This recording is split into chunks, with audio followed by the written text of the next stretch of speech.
Bismillahirrahmanirrahim. Assalamualaikum warahmatullahi wabarakatuh.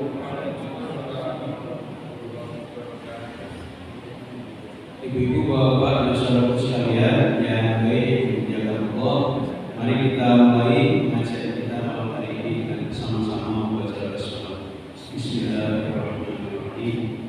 Asyhadu an la ilaha illallah wa asyhadu anna Muhammadar Rasulullah. Raditu billahi rabban wa bil Islam dinan wa bi Muhammadin nabiyyan wa rasulan. Rabbi zidna ilma warzuqna fahma. Amin ya rabbal alamin. Alhamdulillah rabbil alamin wal aqibatu lil muttaqin wa la udwana illa 'alal zalimin.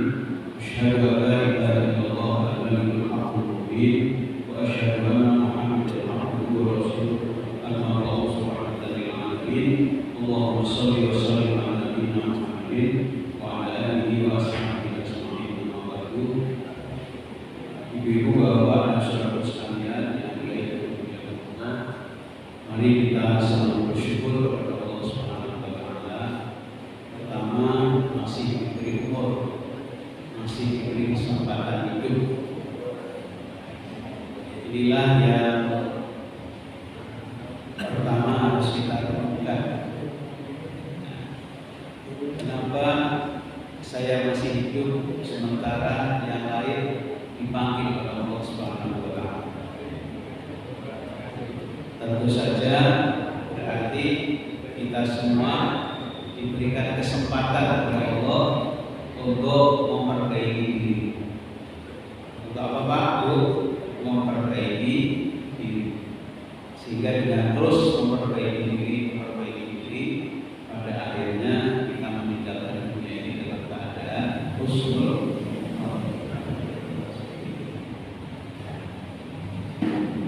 Bersyukur malam hari ini diberikan kesempatan kepada Allah, nikmat yang terbesar, nikmat yang terbaik, bukan terbesar, nikmat yang terbaik dari Allah SWT, bisa hadir untuk sholat jamaah sekaligus pengajian jamaahnya maghrib dan insyaallah isya.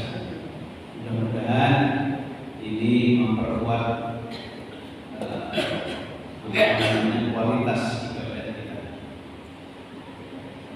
Kemudian yang kedua, jangan lupa untuk selalu bersolawat kepada Nabi kita Muhammad sallallahu alaihi wasallam.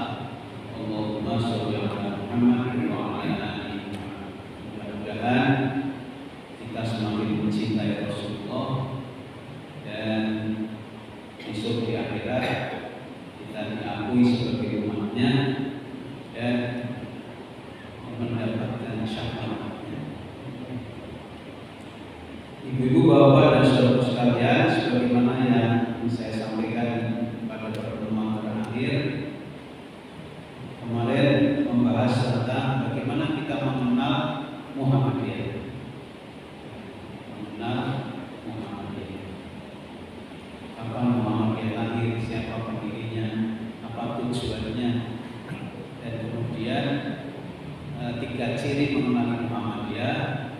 Muhammadiyah dikenali dari pemahaman Islamnya, kemudian gerakan dakwahnya, dan yang ketiga tajdid, pembaharuan. Nah, malam hari ini akan saya sampaikan lebih lebih mendalam lagi, yaitu bagaimana kita memahami Muhammadiyah. Bukan sekedar mengenal saja, tapi sampai memahami Muhammadiyah.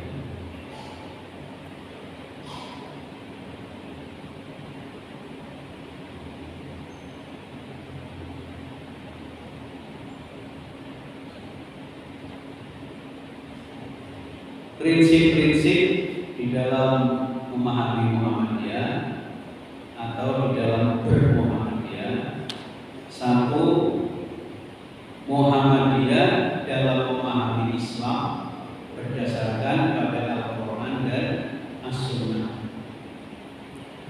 tidak terikat aliran madhab, tidak terikat aliran madhab. Jadi Jadi bisa saja Muhammadiyah dalam soal ini mengikuti Syafi'i, dalam hal yang lain mengikuti Maliki, Hambali maupun Hanafi. Bisa jadi seperti itu.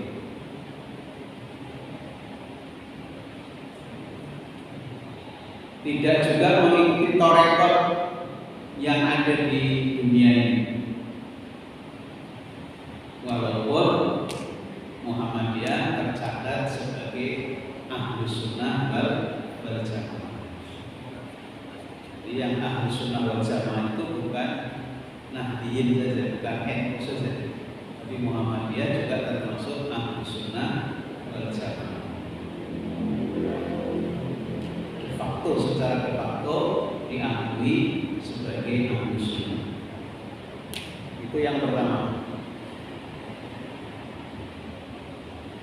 Jadi kalau Bapak Ibu ditanya mazhabnya Muhammadiyah apa? Mazhabnya Muhammadiyah namanya manhaji. Kalau ditanya manhaji, apa itu manhaji? Mengutamakan dalil. Mengutamakan dalil, bukan mengikuti mazhab ini, tapi mengikuti dalil. Mana dalilnya yang paling kuat, paling mendekati kebenaran. Kemudian yang kedua,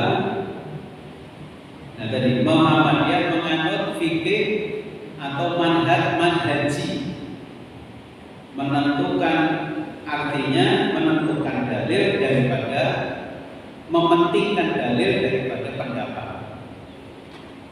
Mementingkan dalil. Pendapat ini begini, pendapat ini begini. Dalil itu bagaimana? Kalau dalilnya Quran Sunnahnya paling kuat, itulah yang diambil oleh Muhammadiyah. Jadi itu.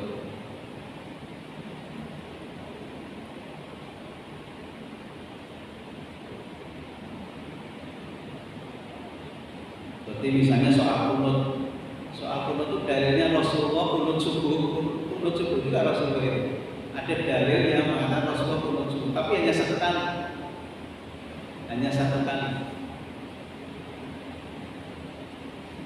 Yang dilakukan agak banyak kunut nazilah. Tapi kunut subuh itu hanya sekali. Ada hadis yang menyampaikan Rasulullah juga kunut subuh hanya sekali. Oleh karena itu orang-orang Nahdiyyin mendasarkan itu. Walaupun sekali kan itu sunnah Rasulullah. Maka tetap jatuhnya kunut subuh itu tidak wajib, sunnah. Kalau sunnah dalam pengertian hukum fikih, kalau dijalankan oleh pahala, tidak dijalankan tidak apa-apa. Itu kalau dipandang dari hukum fikih sunnah. Tapi dipandang dari dalil, Muhammadiyah tidak mengambil itu karena hanya satu kali saja Rasulullah itu kunut subuh. Kemudian yang ketiga,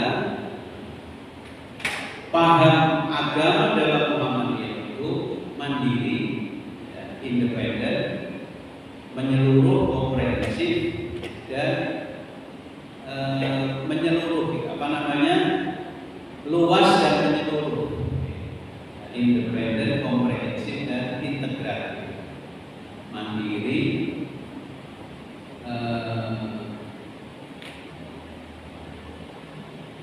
luas dan menyeluruh.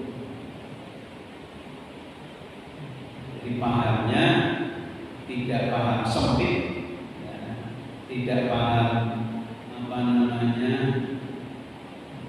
hanya satu saja yang diikuti, tapi ini betul-betul diluaskan seperti itu pahamnya, sehingga pahamnya itu tidak terjebak pada satu paham mantap saja.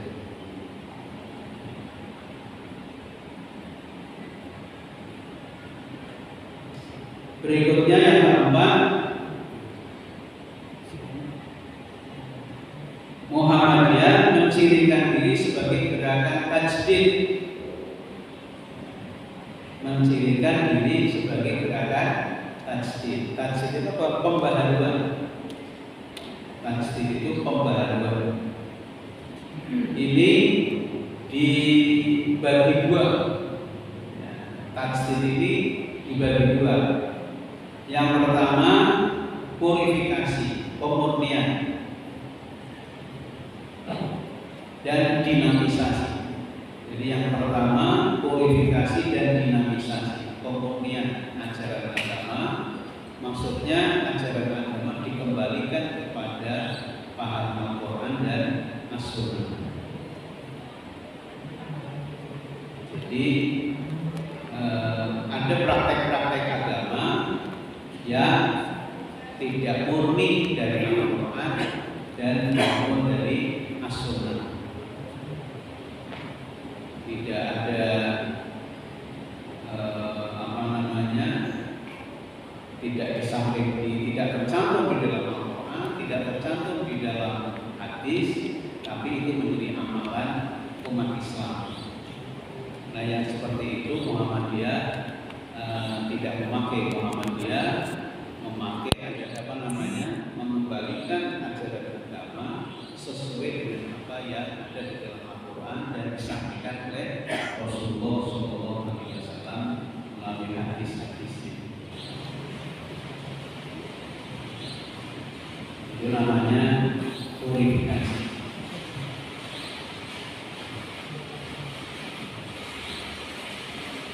Kemudian yang kedua dinamisasi. Purifikasi pemurnian, kemudian dinamisasi bergerak lebih aktif, lebih maju.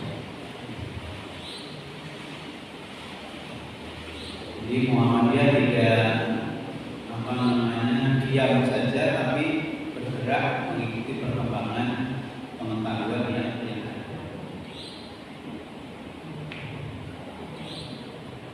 Maka seperti misalnya soal penanggalan, soal penentuan waktu sholat, penentuan akhir bulan maupun awal bulan, Muhammadiyah terus memperdalam di dalam soal falakiyah, ya, hisab, soal hisab.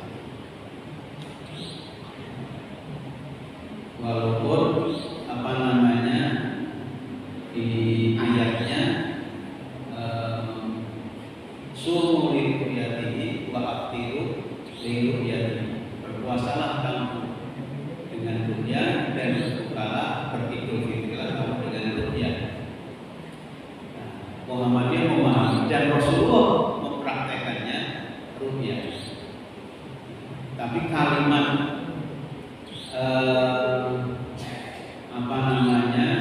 sebelum di dalam hadis itu, sebelum kalimat ru'yah disampaikan, kami umat yang ummi, kami umat yang buta huruf, kami umat yang belum tahu baca tulis, maka di dalam menentukan akhir maupun awal bulan menggunakan ru'yah, melihat dengan langsung. Tapi di dalam Al-Quran juga ada yang mengindikasikan bahwa berputarnya bulan dan matahari secara teratur supaya umat manusia mengetahui perhitungan peredaran bulan maupun matahari.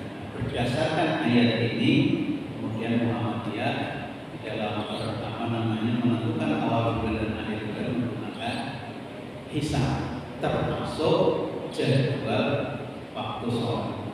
Jadi jadwal waktu sholat yang tercantum di pengajian jam ini itu hisab, bukan ru'yah. Nah, itu yang dinamakan dinamis, terus berkembang. Dan tahun ini Muhammadiyah baru saja mengembangkan tentang hisab, dan tentang hisab ini menjadi penanggalan hijriyah terpadu, tunggal dan terpadu. Jadi Bapak Ibu, sampai tahun 2023 umat Islam itu belum punya penanggalan hijriyah internasional, belum ada. Jadi masing-masing negara. Indonesia sendiri, Malaysia sendiri, Arab Saudi sendiri, Mesir sendiri. Belum ada penyatuan internasional, belum ada. Padahal itu sudah dibahas, tahun 2016 di Turki.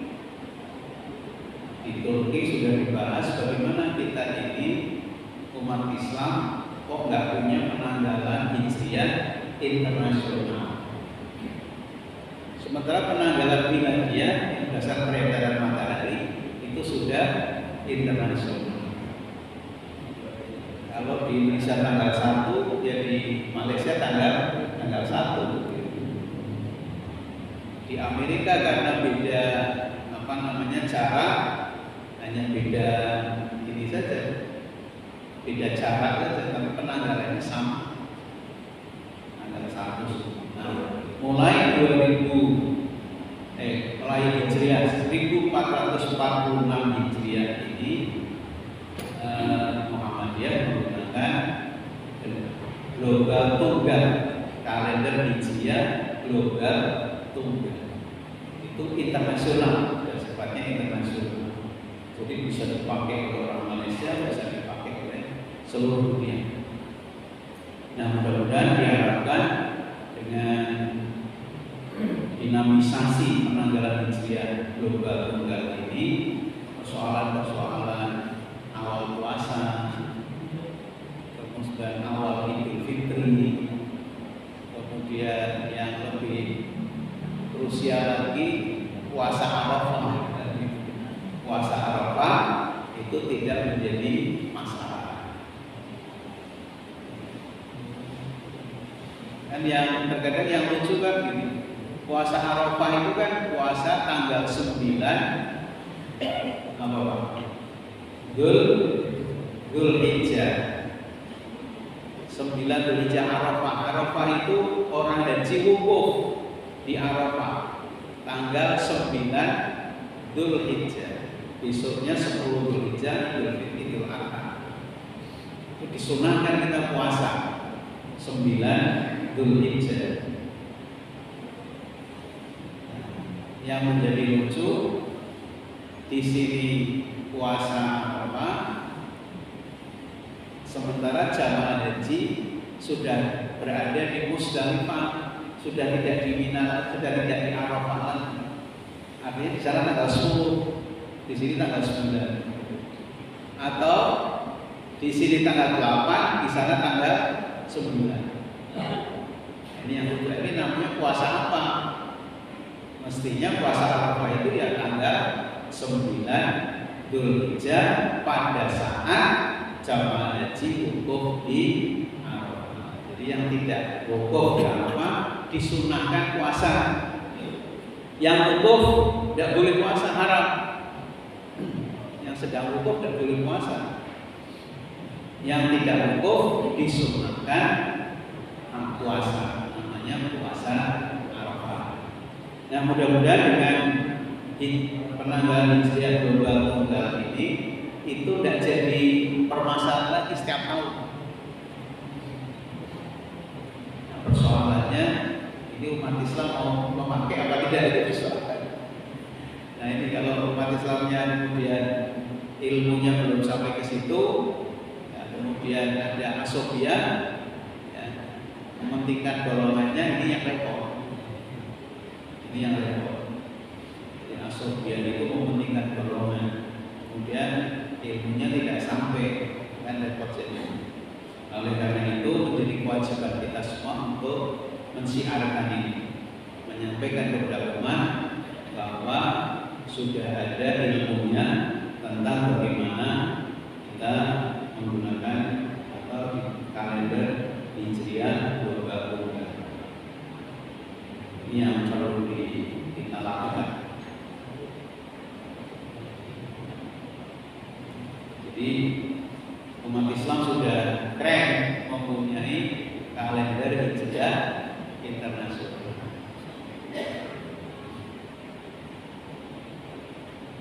Kemudian yang kelima,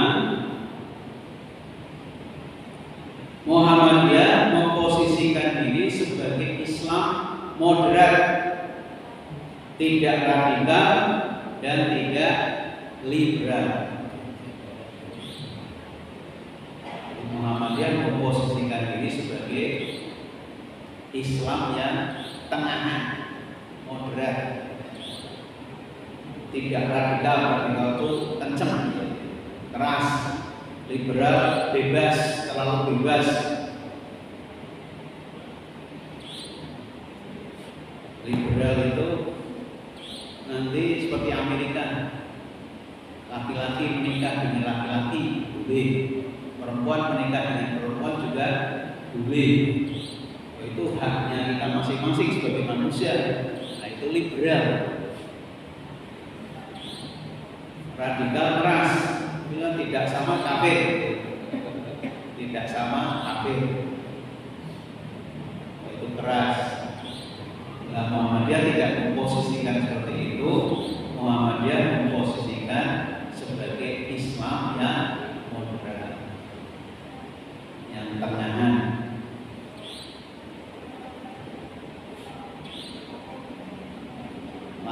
Wanita menikah dengan wanita pengen punya anak, lucu gitu. Atau laki-laki menikah dengan laki-laki pengen punya anak.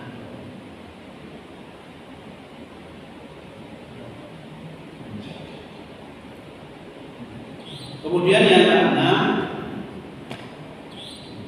Muhammadiyah itu berkemajuan dalam artian berorientasi kekinian dan masa depan, bukan modernis dan bukan tradisionalis. Kalau moderat, ya moderat itu tengahan, tapi Muhammadiyah bukan modernis, bukan agama yang modern, bukan memahami Islam secara modern, bukan. Bukan juga yang tradisionalis, bukan. Muhammadiyah itu berkemajuan, berpikir tentang masa depan.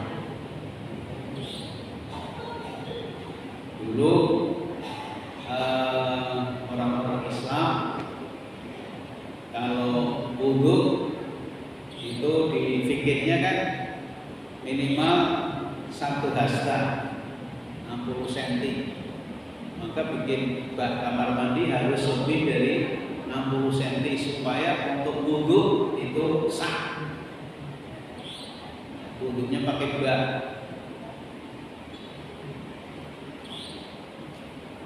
Kemudian terjadi di masjid-masjid di mana saja kalau ada yang sakit kulit, istilahnya apa, budikan, berwudu, akhirnya menular ke yang lain.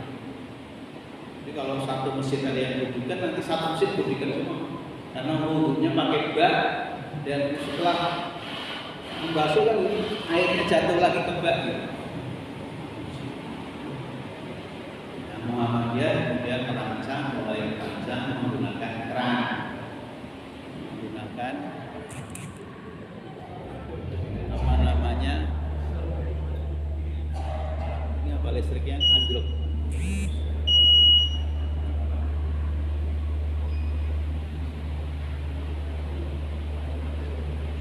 Menggunakan pancuran, ya, menggunakan pancuran, sehingga itu teratasi. Yaitu diantara praktek bagaimana Muhammadiyah itu berkemajuan.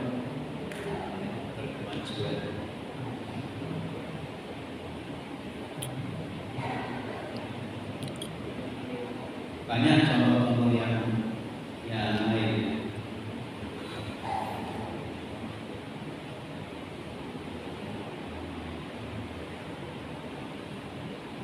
Kemudian dalam pemahaman pakaian sholat, maka harus pakai gamis,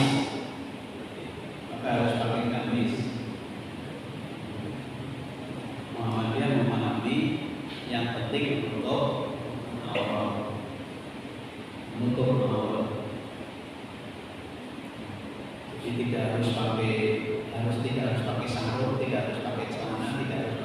gamis, yang penting untuk yang mau pakai gamis, monggo, yang mau pakai celana, monggo, yang mau pakai sarung, monggo.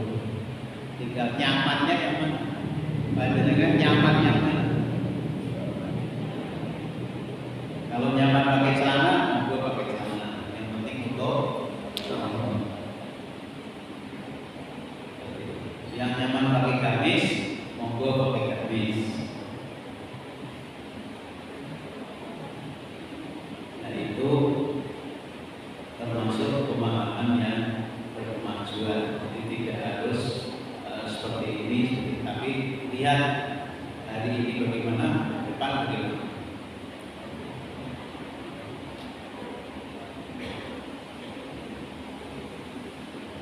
Awalnya ya dikafir-kafirkan.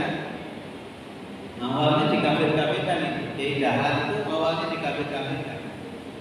Mendirikan sekolah, terus pakai meja kursi, itu dikafir-kafirkan itu. Karena waktu itu pesantrennya tidak pakai kursi, pakainya dampar. Terus santrinya atau muridnya duduk sila di lantai, tidak pakai kursi meja. Pakai jalan waktu membuat sekolah pakai kursi meja itu dikafir-kafirkan. Padahal itu menurut segi kesehatan lebih nyaman ya pakai kursi.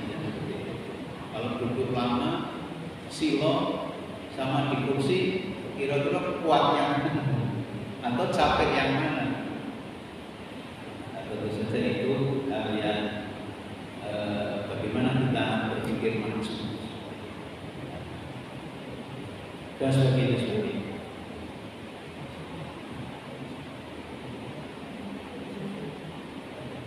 Muhammadiyah bukan modernis, bukan tradisionalis. Kalau modernis nanti itu modernis itu ya. Kenapa LGBT tidak diterima? LGBT harus diterima karena itu budaya modernis. Tapi Muhammadiyah tidak modernis, jadi tidak terima itu LGBT. Atau dasarnya Al-Quran dan As-Sunnah. Kemudian yang ketujuh, Muhammadiyah itu sedikit bicara, banyak bekerja. Sedikit bicara, banyak bekerja. Sebenarnya banyak bicara, banyak bekerja ya boleh juga. Bapak Ibu banyak bicara, banyak bekerja ya boleh juga. Yang tidak boleh apa? Banyak bicara, sedikit bekerja, tidak boleh. Atau sedikit bicara, sedikit bekerja, tidak boleh. Nah, kalau dia mengambil istilah ini sedikit bicara, banyak bekerja.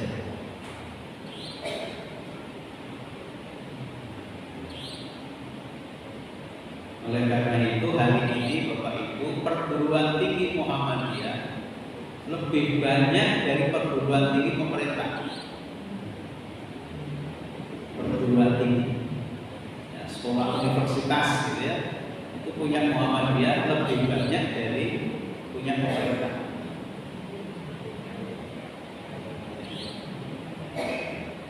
Di Irian Jaya itu Muhammadiyah punya 3, pemerintah belum punya. Irian Jaya. Di Irian Jaya itu Muhammadiyah sudah punya universitas 3 tempat. 90% muridnya Kristen atau beragama di luar Islam, ya tidak masalah. Tapi dari itu banyak juga yang masuk Islam, banyak juga yang masuk Islam. Jadi tertarik dengan Muhammadiyah, akhirnya memeluk jalan Islam. Yang hebat lagi di Nusa Tenggara Timur. Di Nusa Tenggara Timur itu mayoritas Kristen. Tapi orang Kristen tidak punya sekolah, SD saja tidak punya. Nah, Muhammad itu punya SD, punya SMP. Terus untuk pendidikan SMA diberi wakaf oleh pendeta itu. Jadi pendeta itu ngasih wakaf tanah kepada Muhammadiyah untuk pendidikan SMA. Dasar ya. Diterima apa enggak kira-kira kalau pendeta ngasih wakaf? Ya masuk ditolak lagi, masuk ditolak lagi. Apapun dia memberi, ya kita terima saja. Kita terima. Adapun dia dapat pahala atau tidak itu urusan Allah kan gitu kan, bukan urusan kita. Dan tetap kita manfaatkan untuk hal-hal maslahat kebaikan masyarakat. Jadi SD punya, SMP punya, SMA belum punya. Di satu daerah itu, maksudnya bukan NTT secara keseluruhan, di satu daerah di NTT. Nah, kemudian mau mendirikan SMA, masih mikir-mikir nanti gimana. Pendeta itu data, ini saya dengar Muhammadiyah sudah untuk SMA ini ada tanah, kasihkan tanah. Dan itu sedikit bicara banyak bekerja.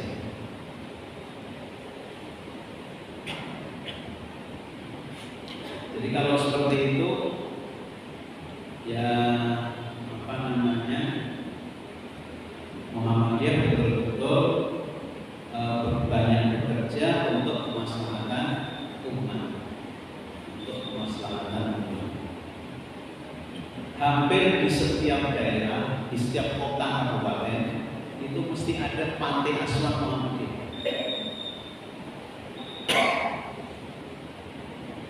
Panti asuhan Muhammadiyah itu kan menolong masyarakat yang ditinggal salah satu orang tuanya, bapaknya atau ibunya, kemudian berat di dalam menyekolahkan dan sebagainya dititipkan di panti asuhan Muhammadiyah. Yang laki-laki di Belakang, yang perempuan di kandang di Panjang.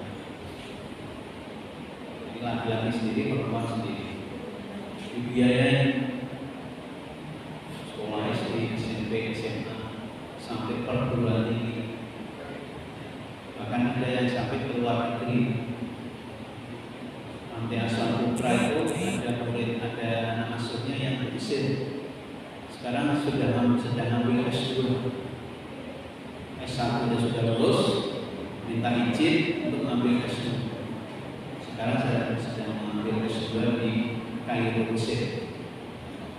Itu biaya. Nah ini satu hal yang manfaat. Jadi hampir setiap kota Muhammadiyah punya panti asuhan. Dan minimal setiap panti itu 30 orang.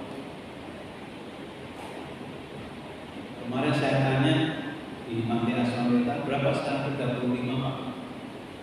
Tidak kurang dari 30, tidak lebih dari 35. Karena kalau sudah lebih tempatnya tidak ada. Masih tidur sama kamar 2 anak. Kalau 30 anak saja sudah 15 kamar. Bagaimana mereka makan sehari-hari, bagaimana pakaian, bagaimana pembayaran sekolah. Alhamdulillah jalan, tidak masalah. Padahal belum tentu yang hadir di sini juga, yang hadir di sini juga panti asuhan belum tentu. Tapi itu mau jalan aja terus. Bahkan kalau yang Bismor ini, yang perempuan ini, yang di luar lebih banyak yang di dalam. Yang disekolahkan, dibiayai oleh Bismor ini, itu yang di luar lebih banyak. Yang di dalam cuma 30 sampai 30, yang di luar itu 150 anak dibiayai sekolah.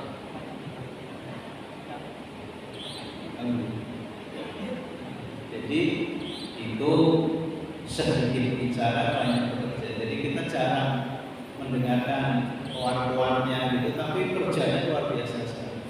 Bayangkan Pak Asia biaya sekolah 150 orang, dasar gitu. Yang di panti 30, yang di luar. Satu lagi, Muhammadiyah hidup dengan adanya pengajian. Oleh karena itu pengajian ini harus terus digalakkan. Bapak Ibu kalau ingin menjadi kader Muhammadiyah, menjadi pengikut Muhammadiyah, itu disiplin menghadiri pengajian. Dan dari pengajian itu muncul ide dan wacana. Ide-ide itu muncul dari pengajian-pengajian, dari pertanyaan baik yang langsung maupun yang tidak langsung, kemudian wacana-wacana baru sehingga Muhammadiyah semakin maju. Saya kira sampai di sini karena waktunya sudah habis. Insya Allah saya teruskan pada pertemuan yang datang. Ini ada 13 poin. Ini baru saya sampaikan 8 poin. Mudah-mudahan Bapak Ibu nanti semakin paham terhadap Muhammadiyah sehingga muncul pemahaman dan kesadaran untuk ikut bareng-bareng berjuang lewat Muhammadiyah. Terima kasih atas perhatiannya. Mohon maaf atas kekurangannya. Mari kita akhiri dengan hamdalah dan doa kafaratul majlis. Alhamdulillahirabbil alamin. Subhanallahumma wa bihamdika asyhadu an la ilaha illa anta astaghfiruka wa atubu ilaik. Wassalamualaikum warahmatullahi wabarakatuh.